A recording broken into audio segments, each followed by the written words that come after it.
ஓம் சாந்தி. அவ்யக்த சமிகை 13 ஏப்ரல் 2024. इनके बाबा சொல்றாரு, जितना आपस में संस्कारों को समानता में लाएंगे उतना ही समीप आएंगे. எந்த அளவிற்கு நீங்கள் ஒருவருக்கொருவர் சம்ஸ்காரத்தில் சமமான நிலையை கொண்டு வருவீர்களோ அந்த அளவிற்கு சமீபத்தில் அருகாமையில் வருவீர்கள். இதுக்கு பாபா நல்ல ஒரு உதாரணம் என்ன கொடுக்குறாரு, அந்த வெற்றிமணி மாலையை சொல்கிறாரு. மணிமாலை இருக்குது, அதில் எல்லா மணிகளும் கோர்க்கப்படுகின்றன. ஸோ மணியினுடைய சைஸும் எப்படி இருக்கும், யூனிஃபார்மாக இருக்கும், ஒன்றை போல் இருக்கும். அப்போ பார்க்குறதுக்கு மணி அந்த மாலை ரொம்ப அழகாக இருக்கும். அண்ட் அந்த மாலைகளுக்கு மணிகளுக்கு இடையில் ஏதாவது கேப் இருக்குமா என்ன, இருக்காது. நல்லா அழகாக திக்காக கோர்த்துருப்பாங்க, ஒன்று பக்கத்தில் இணைஞ்சிருக்கும். இதே தான் நமக்கும் சொல்கிறாரு, ஒவ்வொருவரும் நாம் சமமானவர்களாக ஆக வேண்டும். ஸோ இந்த சமமான நிலையில் வரும்பொழுது நாம் எல்லோருமே ஒரு மாலையில் கோர்க்கப்படக்கூடிய மணிகளாக ஆவோம்.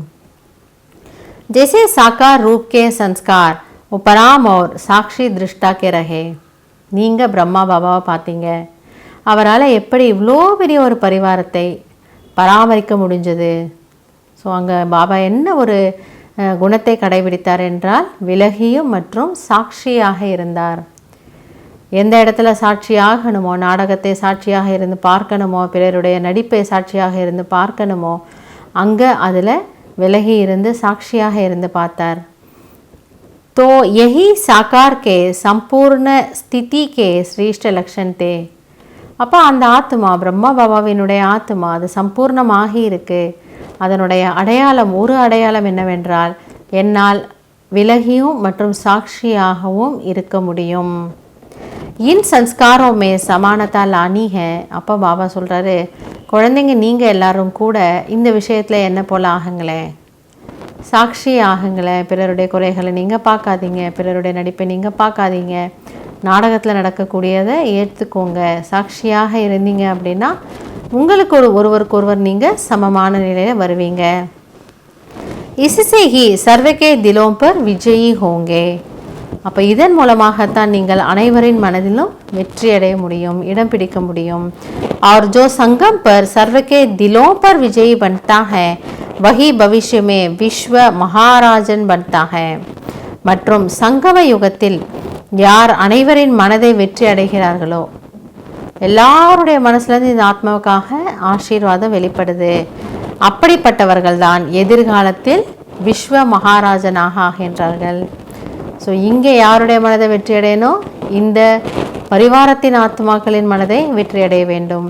ஏன்னா இதே பரிவாரம் தான் அங்கே வரப்போகுது. அப்போ இப்போ நீங்கள் இவங்களை ஜெயிச்சிட்டீங்க, எல்லாரும் ஒத்துக்கிறாங்களா இவங்க ரொம்ப நல்ல ஆத்மா, ரொம்ப நல்ல ஆத்மா அப்படின்ட்டு. அப்போ பாபா சொல்லார், எதிர்காலத்தில் நீங்கள் என்ன ஆவீங்க, விஸ்வ மகாராஜன் ஆவீங்க. ஸோ அங்கே போய் யாரும் நமக்காக ஓட்டு போட போகிறது கிடையாது. ஓட்டெல்லாம் எங்கே வாங்கணுமா, இங்கே தான் வாங்கணும். ஓட்டு வாங்குறதுனா என்னவா, எல்லாருடைய மனசுலையும் இடம் பிடிக்கிறது. மனசில் இடம் பிடிக்கணும்னா பாபா என்ன சொல்கிறாரு, சாட்சியாகுங்க, விலகிருங்க. ஸோ இன்றைக்கும் 2 பயிற்சி சொல்லி கொடுக்குறாரு. நேற்று என்ன பயிற்சி சொன்னார் பாபா, சஃபாயி சச்சாயி, சுத்தமாக இருக்கணும் மற்றும் உண்மையாக இருக்கணும். இன்றைக்கி பாபா என்ன சொல்கிறாரு, சாட்சி மற்றும் ஞாரா, விலகி இருங்க, சாட்சியாக இருந்து எல்லாருடைய நடிப்பையும் பாருங்கள். அப்பொழுது தானாகவே உங்களுக்கு எல்லார் மீதும் அந்த ஸ்நேகம் என்பது வந்துவிடும். அப்போ நீங்கள் என்ன ஆகலாம், விஸ்வ மகாராஜனாக ஆகலாம். ஸோ விஸ்வ மகாராஜன் ஆகணும்னா விலகி இருக்கணும், சாட்சியாக இருக்கணும்.